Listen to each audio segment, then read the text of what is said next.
네, 이재명 대통령이 민생 현장을 찾아 소비 쿠폰 효과를 거듭 강조하고 있습니다. 2차 내수 활성화 대책도 꺼내들었죠.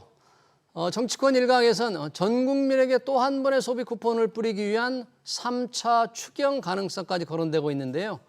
재정으로 끌고 가는 내수 활성화 효과는 어떤지, 그리고 어떤 문제가 있는지 두 분과 얘기 나눠보겠습니다. 홍성걸 국민대 행정학과 교수, 김용진 서강대학교 경영학과 교수 나오셨습니다. 어서 오십시오. 네, 안녕하세요. 자, 민생회복 소비 쿠폰들 잘 쓰고 계실 겁니다. 지금 1차 신청 거의 마무리 단계에 들어섰고 9월 22일부터 이제 2차 소비 쿠폰이 지급되는데 이번에는 소득 상위 10%가 제외됩니다. 과연 나는 10%에 들어갈까 궁금한데 홍성월 교수님, 네. 상위 10%는 제외되는데 두 번째 지급 때는 네. 어떤 기준이 지금 어떻게 얘기되고 있어요? 우선 하여간 소득 상위 10%다. 그럼 우리가 국민이 전체가 5천만이라고 생각을 한다면 그러면 이제 10%면 한 500만 정도 되겠죠. 예. 산술적으로 보면 예. 500만 명 정도 되고요.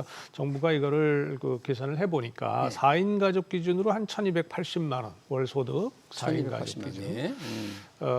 이제 만약에 아이들이 없으면 아이들이 뭐 하나나 둘인데 어린단 말이에요. 소득이 없으면 그러면 1,280만 원 부부가 벌어서 1,280만 원을 버는 가정까지니까 그게 상당히 높은 거죠. 사실은 우리가 볼 때는 그렇게 저소득층이라고 볼 수는 없는 거죠. 이제 그렇게 지금 보이고 있는데 그뿐만 아니라 이제 금융소득도 있을 수 있고요.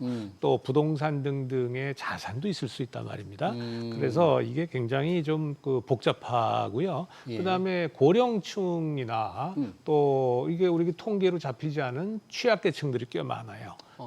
그래서 이런 분들을 또 어떻게 더 고려할 것이냐. 그러니까 이 자기 이름으로는 자산이 없는데 사실은 부자인 사람들도 꽤 많단 말이에요. 월급 생활자가 아니면. 네. 그래서 이런 문제가 있어서 지금 산술적으로는 뭐 계산해 보니 1,280만 원이고 4인 가족 1,280만 원이고 기준이고 500만 명 정도가 네. 제외가 될 거다라고 하는 원칙은 세워놨는데 그것에 구체적으로 누가 들어가느냐라고 하는 것은 시뮬레이션 결과에 따라 기준도 그렇고 상당히 변화가 될 가능성이 있다 이렇게 보여집니다. 그 상위 10%를 걸러내는 기준, 나름의 딱 10% 기준이 되면 그 바로 해당되는 사람도 있고 빠지는 사람도 있고 그렇죠. 정확히 걸러낸 행정비용도 있을 것이고 네. 빠지는 분들은 이제 10% 안에 있는 분들은 못 받잖아요. 그런 분들은 조금 더 불만이 있을 수 있죠. 불만이라고 했을까? 여러 가지 문제가 좀 있을 수 있겠어요. 이번에는 어떻습니까? 그렇죠. 그러니까 고액자산가나 세금을 많이 내는 분들은 나 세금 많이 내는데 왜 나는 안 주는 거야? 이제 이런 불만이 있을 수 있죠. 이제 형평성에 대한 논란이죠. 예. 그리고 이제 이번에 제시하는 기준이 주로 이제 건강보험료잖아요. 이게 소득 기준이란 말이죠. 네. 근데 사실 소득 기준 말고 자산이 굉장히 중요한데 자산.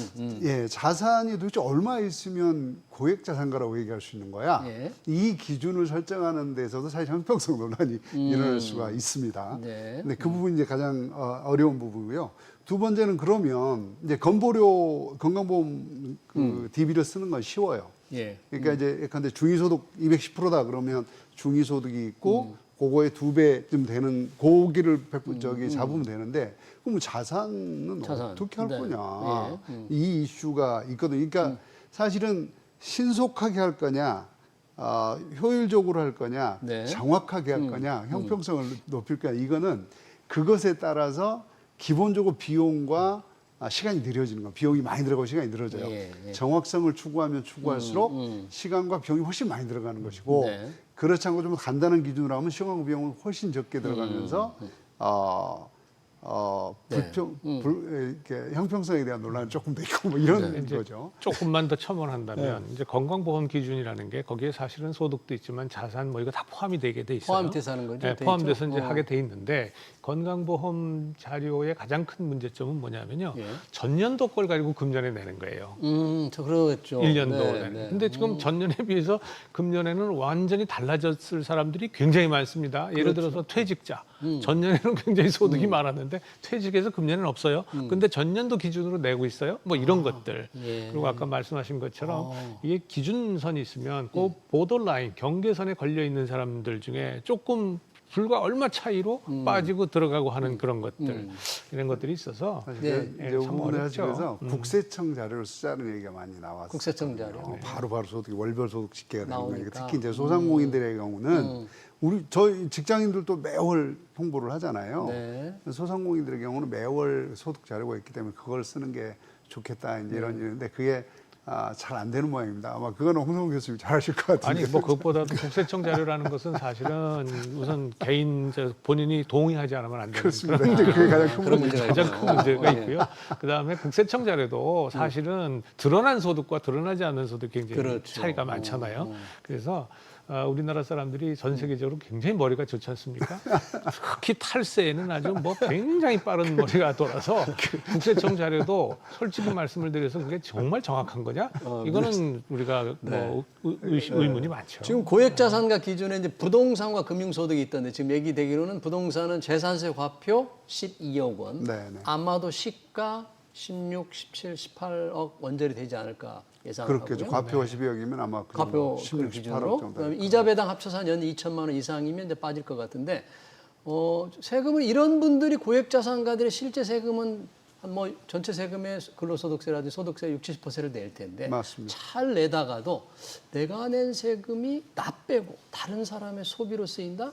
좀 고개를 갸우뚱할 것 같은 생각이 좀 듭니다. 맞습니다. 사실 그게 이제 형평성 이슈죠. 아니 나는 그래서 많이 내라 그래도 냈는데 왜 돈 줄 때 나는 안 주는 거야? 이제 이런 이슈가 있습니다. 하지만 이제 우리가 조금 더 대승적 차원에서 이해를 하고 가야 될 부분이 있는 거죠. 워낙 지금 내수 경제가 안 좋은 상황이니까 그런 부분에 대해서는 국민적 어떤 합의가 있지 않겠느냐라는 생각을 합니다. 내수 경기가 워낙 안 좋아서 민생하고 소비 쿠폰 지금 하고 있는데 실제 내수 심리를 소비 심리를 회복시키는 데는 조금 크게 좀 기여는 하고 있는 거죠? 이바지하고 있는. 그게요. 사실은 단기, 중기, 장기로 어느 시점으로 보느냐에 따라 다르죠. 예. 특히 소상공인들 입장에서는 소비 쿠폰이 딱 풀렸어요. 직후에는 사람들이 공돈 생겼거든요. 네. 그러니까 내가 하고자 했었던 거 근데 못 했었던 것들 뭐 이런 것들이 있으면 뭐 막 살 거 아니겠어요. 네. 그러니까 직후에는 이게 효과가 좋아요. 그러니까 직후에는. 직후에 인터뷰한 뉴스의 피딩이라든가 이런 걸 보면 거의 대부분이 그냥 뭐 소상공인들이 얼굴이 활짝 폈어요. 야 이거 정말 좋다. 그런데요, 불과 한 달도 안 지났는데 벌써 우울해지기 시작을 한 겁니다. 효과가 좀 뭐 사라지고 소멸되고 있는 거예요? 왜냐하면 쓸 사람은 먼저 다 먼저 썼거든요. 썼다. 그리고 그다음에 계속 소비가 돼야 되는데 소비가 안 되잖아요. 뭐 불과 15만 원 혹은 뭐 사람에 따라 차등을 줘서 55만 원까지 있었습니다만은 그러나 어쨌든 간에 그거는 소위 뭐 우리가 보통 옛날에 빨간 약이라고 그랬잖아요. 상처가 났어요. 그러면 여기 소독하는 소독제 네. 또는 아주 응급처치용이었단 말이에요. 그 응급처치 가지고 병의 뿌리가 없어지지는 않잖아요. 그렇죠. 근원적으로. 그러니까 결국은 우리나라의 지금 문제는 소비가 부족하다는 것도 있지만 그거보다 더 큰 문제가 네. 소상공인이 너무나 많아요. 우리 경제 규모에 비해서. 소상공인들이. 네? 네. 선진국 우리 OECD 유사한 국가에 비해서 뭐 우리가 한 20 지금 한 20 몇 프로 될 겁니다. 20% 초반 정도 될 건데 뭐 미국은 7% 미만이에요. 일본도 13, 4% 정도밖에 안 됩니다. 일본이 아주 굉장히 높은데 소상공인 비율이 높은데도 13, 4%. 우리는 20%가 넘어요. 그러면 이 부분을 언제까지 이렇게 소비 쿠폰으로 끌고 갈 거냐? 결국은 소위 말해서 기본소득을 매월 주는 거하고 똑같은 효과가 올 거 아니겠어요. 네? 그래서 이게 우리 재정으로 감당할 수 있느냐? 지난번에 8조 한 2, 3천억 썼죠. 네. 이번에 추가적으로 이게 필요한 게 또 이제 10만 원씩 4,500만 명한테 준단 말입니다. 그렇죠. 5조 가까이 되겠네요. 네, 그러니까 그런 정도의 비용이 들어간단 말이죠. 그러면 5조나 뭐 지금 13조 썼다고 가정을 합시다. 13조를 만약에 우리가 건설 인프라라든가 혹은 뭐 경기 회복을 위한 어떤 중장기적인 투자 재원으로 사용을 했다면 그것이 가져올 수 있는 중장기적 효과와 이렇게 단기적으로 소비 딱 우리가 그냥 말하자면 먹어치우고 마는 이런 효과하고는 다르죠. 근본적으로 다릅니다. 그래서 이 문제를 우리가 좀 고민할 필요가 있다. 네. 그렇죠. 지금 문제를 말씀해 주셨는데 홍성월 교수님이 지적을 해 주셨으니까 소비 쿠폰의 효과 과연 같은 돈을 이번에 13조 2천억 원이다. 이 돈을 소비 쿠폰으로 해서 쓰임새로 주는 게 효과적이겠느냐 아니면 잠깐 언급하신 그럼 정부가 직접 돈으로 뭐 SOC 투자를 해서 쓰는 게 SOC라든지 다른 어떤 생산적인 투자에 쓰면 경제 효과가 더 있겠느냐. 많은 이제 논란이 있었는데 어쨌든 소비 쿠폰을 선택한 거잖아요. 그렇습니다. 근데 사실은 이제 국제적으로 보면 이미 오랜 연구에 의해서 나온 결론이 있습니다. 어떤 겁니까? 그러니까 SOC나 정부 구매와 같은 직접적 투자를 하면 이 투자 승수가 1 이상이 나온다라고 효과가 돼 있고요. 크다. 효과가 예. 좀 더 크고 보조금 이전 지출이죠. 그러니까 쿠폰이라든지 현금이나 이런 거를 지급을 하는 경우는 효과가 0.3에서 0.6이다라고 하는 이미 연구로 밝혀져 있는데. 있습니다. 예. 하지만 이제 그 침체기, 유동성 제약이나 침체가 있을 경우는 이 이전 지출이 조금 더 효과적일 수 있다라고 하는 것들이 나와 있는 거고요. 예.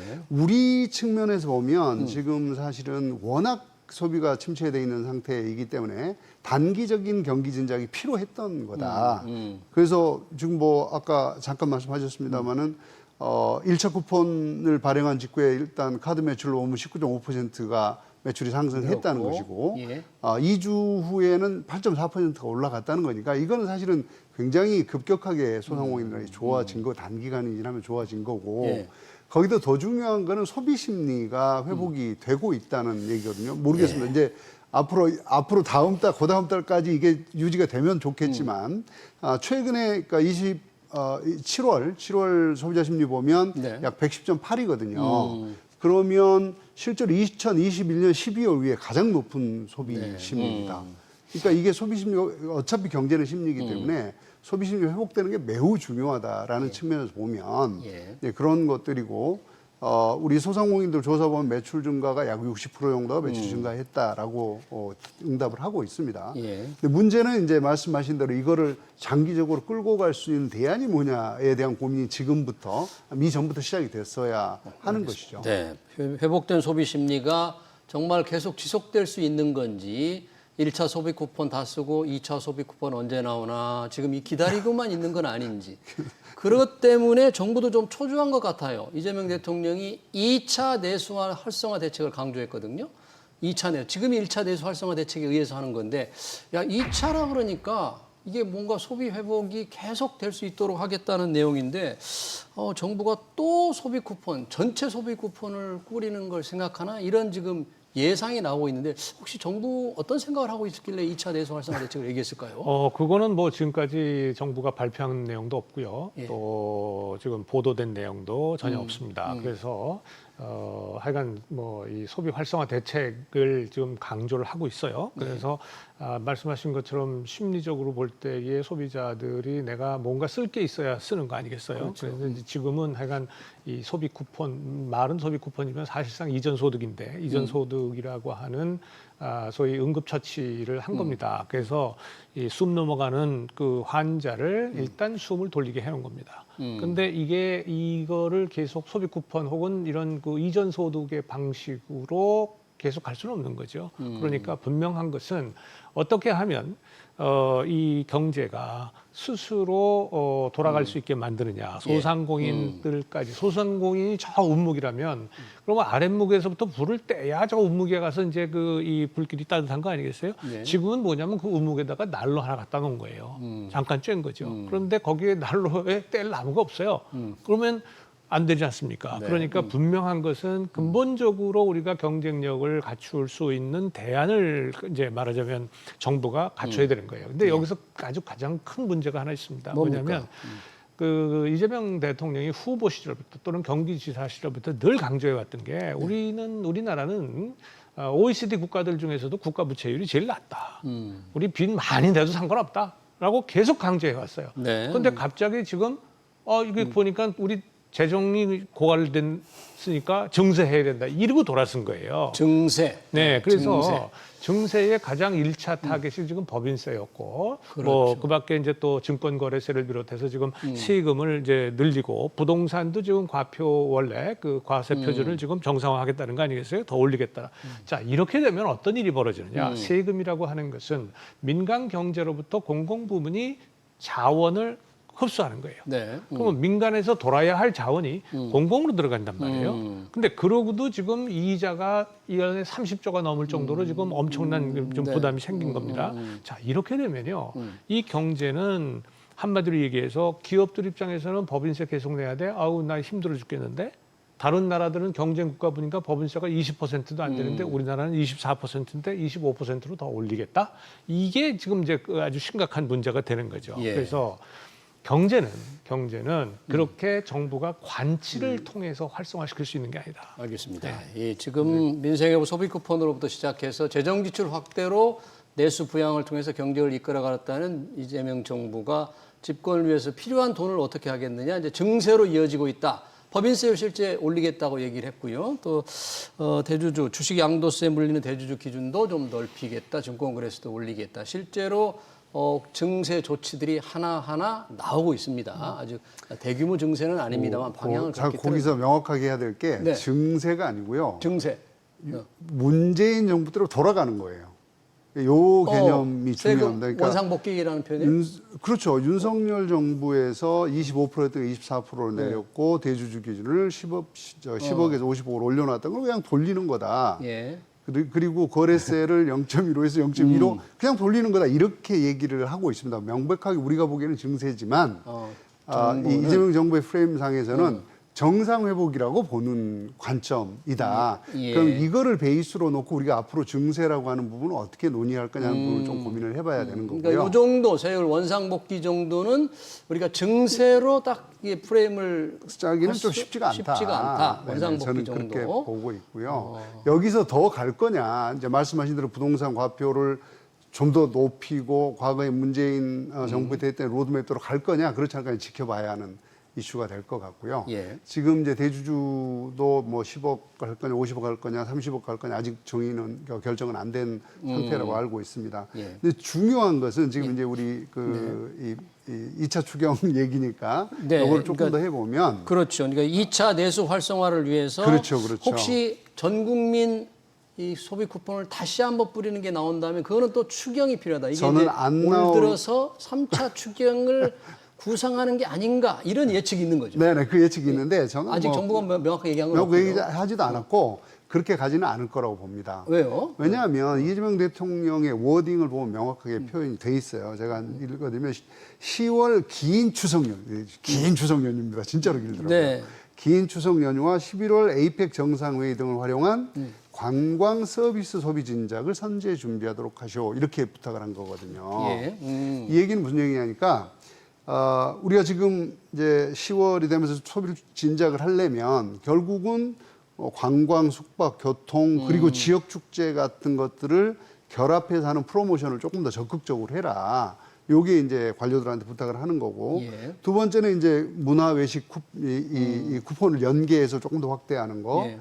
그리고 우리 이제 에이펙 같은 행사가 있으니까 그걸 어떻게 하면 우리 대규모 지역 상권 상생 소비와 관광과 결합을 시켜서 조금 더 지방 소비를 활성화해 줄 수 있겠느냐 이런 대안들에서 조금 더 구체적으로 고민을 해라라고 요구를 한 것 같아요. 그래서 네. 그래서 이거를 봤을 때는 3차 추경으로 뭐 전국민 소비 쿠폰 지원 이런 거는 안 할 것 같고요. 네. 한다 하더라도 아주 타겟팅해서 아주 특별하게 네. 지금 말씀드린 그런 영역에 조금씩 붙지 않을까. 그러니까 예산으로 하는 게 아니고, 그러니까 네. 추경으로 하는 게 아니고 예. 기존의 예산으로 하지 않을까 이런 생각을 해봤습니다. 제가 조금만 뭐 네, 반론 아닌 반론이라고 할 수 있는데 그 증세가 아니고 정상화다라고 하는 거나 세금 정상화. 박근혜 정부 때 세율 안 올렸으니까 증세 아니다라고 하는 거나 그럼 무슨 차이가 있습니까? 내는 사람 입장에서는 다 돈 더 내는데요. 그렇죠. 더 빠지는데. 네. 그러니까 말로 부르기는 뭐 흰둥이냐, 흰구두냐, 백구두냐, 뭐 이 차이일 뿐이지 똑같은 증세는 마찬가지 증세다. 네. 또 특히 국민 입장에서 시민들 입장에서 볼 때는 세금 올라가는 건 즉시 당연한 거죠. 기업 우선세가 아니 과거에 25%였다. 그건 벌써 과거 얘기고 뭐 지난 몇 년 동안 24%였는데 25%로 오르는 거 아닙니까? 그렇죠. 그러니까 그것을 뭐 정상화다 이렇게 표현하는 것은 그냥 말장난에 불과하는 것이고 네. 또 특히 정치인들의 일종의 국민 홀리기 뭐 이런 정도로밖에 받아들이질 않아요. 문제는 그것이 우리 경제 전반에 어떤 영향을 미칠 어떤 것이냐. 영향을 미치느냐. 지금 말씀하신 것처럼 경제를 활성화시키거나 혹은 코스피 5천 시대를 만들겠다라고 지금 하지 않았습니까? 그렇죠. 네. 그런데 거기에 증권거래세, 양도세, 뭐 기타 등등 이거를 이렇게 부과를 엄청 하면서 코스피 5천? 그러니까 이게 무슨 거짓말하고 사기치는 거 아니냐? 이 국민들은 그렇게 생각한단 말이에요. 예. 그러니까 뭐라고 부르고 이름을 뭐라고 부르든 표현하는 게 중요한 것이 아니라 국민들이 그걸 어떻게 받아들이느냐가 굉장히 중요한 것이고 예. 그것이 실제 우리 경제에 미치는 영향이 어떠냐 이게 가장 중요한 겁니다. 네, 지금 이제 과연 증세냐, 뭐 세금의 원상복귀냐의 어떤 표현의 문제일 뿐이지만 바로 그 얘기가 나오는 이유가 돈을 더 쓰려면 돈을 더 재원이 더 필요하잖아요. 지금 보니까 이번 소비 쿠폰까지만 해도 한 해 이자, 국채 이자가 지금 30조 원이 올해 넘는다는 거잖아요. 그렇습니다. 이 30조 원이 넘는다는 얘기는 만약에 민생용 소비 쿠폰을 더 뿌리는 게 어떤 정책으로 돼서 3차 추경을 하게 된다면 이자가 훨씬 늘어나니까 아까 김용주 교수님께서 3차 추경은 좀 아닐 것이다라고 하는 것도 이자 부담 아니겠어요? 이 정도면 그렇습니다. 상당히 심각한 거로 봐야 되는 거 아닙니까? 지금은 이제 부담이 너무 많아져서 이게 뭐 이재명 정부의 잘못은 아니지만 어쨌거나 정부의 연속성이 있고 국가 재정이 고갈되는 이슈는 똑같은 거고요. 그래서 이제 30조를 추가로 이게 이제 그 국회 예산정책 예정처 국회 예정처에서 나온 거라서 좀 더 정확한 숫자인 것 같아요. 30조를 추가로 부담하는 거는 맞는 것 같고 그러면 이거를 이자로만 그렇게 한다 그러면 이거 어떻게 할 거냐에는 고민을 심각하게 좀 해야 될 상황이라고 보입니다. 그래서 지금 정부는 이제 사실 증세는 아예 얘기를 꺼내지 않고 있어요. 지금 이제 우리 홍 교수님 말씀하신 대로 그게 정상화라는 표현이 말은 증세지 안 뭐냐? 하지만 뭐 세금은 늘어나고 있다는 게 이제 홍 교수님 그렇죠, 말씀이시죠. 그렇죠. 이제 표현은 어떻게 쓰는 관계없이. 그런데 어쨌거나 증세라는 얘기는 하지 않고 있지만 기본적으로 재정 지출의 구조 조정과 세입 뭐 탈루 없애거나 세입 기반을 확대한다거나 이런 방식으로 사실은 세금을 이제 추가로 걷겠다. 뭐 이렇게 얘기를 하고 있는 것 같아요. 이게 어느 정도까지 구체적인 숫자인지는 정확히 잘 모르겠어요. 제가 뭐 언뜻 얘기 듣기로 약 100조까지는 그렇게 할 수 있다라고 얘기를 하는 것 같아요. 5년간에 걸쳐서. 네네. 정부 입장에서 지금 재정 적자는 그렇게 세출 구조 조정과 탈루와 그다음에 세입 기반 확대를 하면 메꿀 수 있다라고 지금 정부 기재부에서 얘기를 하고 있는 것 같은데 구체적인 메커니즘 아직 나온 거는 없습니다. 그래서 지금 지켜보고 있는 중이고요. 만약 그렇게 될 수 있다면 뭐 다행인 일이고 그렇지 않다면 정말 그 혁신적인 아이디어들이 나와야죠. 제가 더 혁신적인 아이디어 드릴게요. 아주 쉬운 구조조정 방법이 있습니다. 세출, 정부 재정 지출을 좀 그렇습니다. 줄이는 방법. 우선 가덕도 신공항부터 백지화 시키십시오. 가덕도 신공항이요. 그거 50조짜리입니다. 네? 그것뿐만 아니고 좋은 말씀이에요. 전국에 소위 선거 때마다 그냥 공약으로 남발한 게 수도 없이 많습니다. 맞습니다. 불필요해요. 네. 낭비입니다. 그런 것부터 없애시면 그것만 없애도 200조 아주 쉽게 만듭니다. 근데 이거 현실성이 좀 있는 주장을 하셔야 될 텐데 가덕도 신공항에 대해서는 지금 야당도 찬성해서 신공항을 하기로 했거든요. 그러니까 정치인들이 진정으로 나라를 위하고 후손들을 위한다면 가덕도 신공항부터 백지화 시켜야 된다. 그건 분명한 사실이고요. 그것뿐만 아니라 전국에 그 소위 그 선거 때문에 남발한 공약들이 굉장히 많아요. 근데 그게 과거에는 그냥 빌공짜 공약으로 아유 죄송합니다. 제가 좀 펴기 위해서 진짜 그랬습니다 하고 솔직히 시인하고 이거 그러나 정밀히 분석을 해보면 이게 안 되겠습니다라고 그냥 하고 넘어갔을 수 있는 사업들도 지금 여기저기서 막 벌어지고 있는 겁니다. 그래서 지역 주민들도 그렇고 우리 국민 전체가 세상을 똑바로 보셔야 돼요. 이게 지금 우리가 이런 식으로 풍요롭게 떵떵거리고 살 수 있는 시대가 지금 아닙니다. 이재명 대통령이 그 비유의 천재잖아요. 그러다 보니 이런 말씀을 하셨더라고요. 가을에 한가마 수확할 수 있다면 한 대박 빌려다가 씨 뿌려야 될 거 아니냐.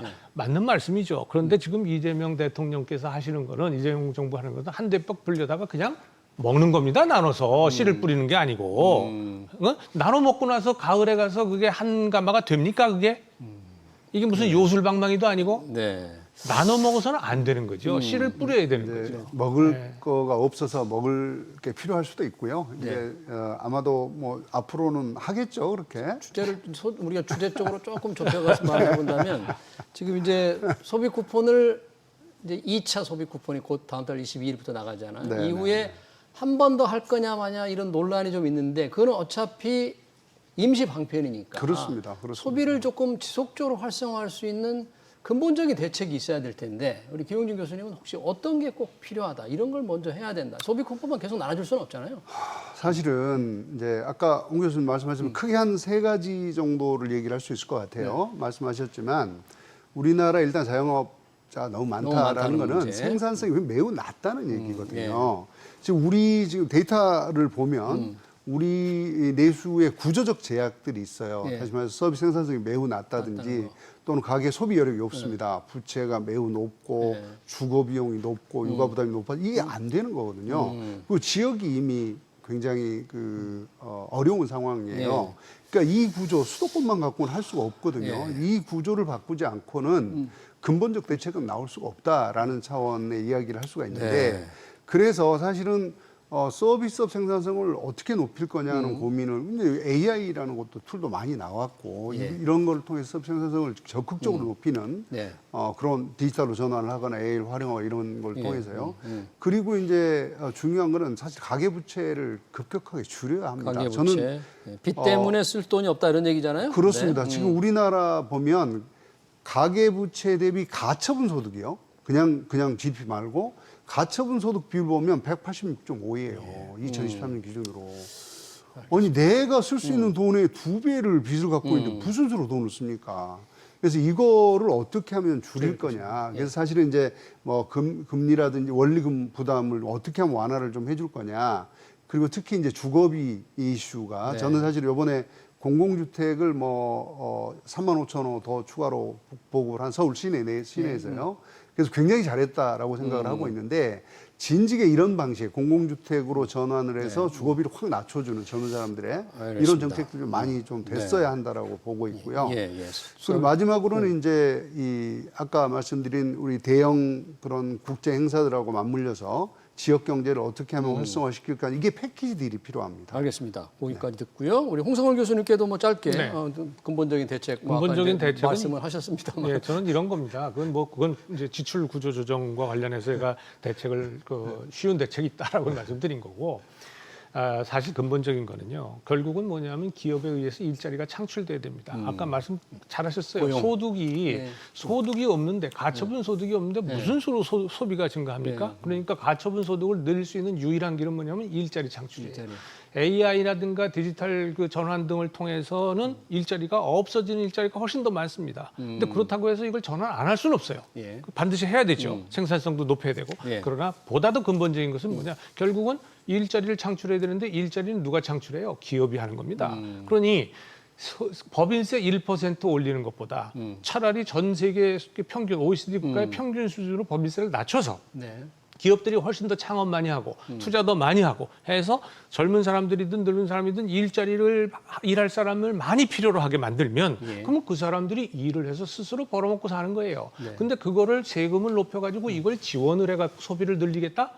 그건 일시적일 수밖에 없는 거죠. 근본적인 대책은 오히려 세금을 줄여야 된다. 그래야 기업이 활성화되고 창의적인 기업이 자꾸 나오고 일자리가 창출이 돼야 국민들의 주머니가 소득해진다. 이렇게 말씀드리겠습니다. 알겠습니다. 정부가 구상하는 2차 소비 쿠폰, 곧 나올 2차 소비 쿠폰과 2차 내수 활성화 대책 관련 토론 여기서 마치도록 하겠습니다. 지금까지 홍성걸 국민대 행정학과 교수, 김용진 서강대 경영학과 교수 나오셨습니다. 고맙습니다.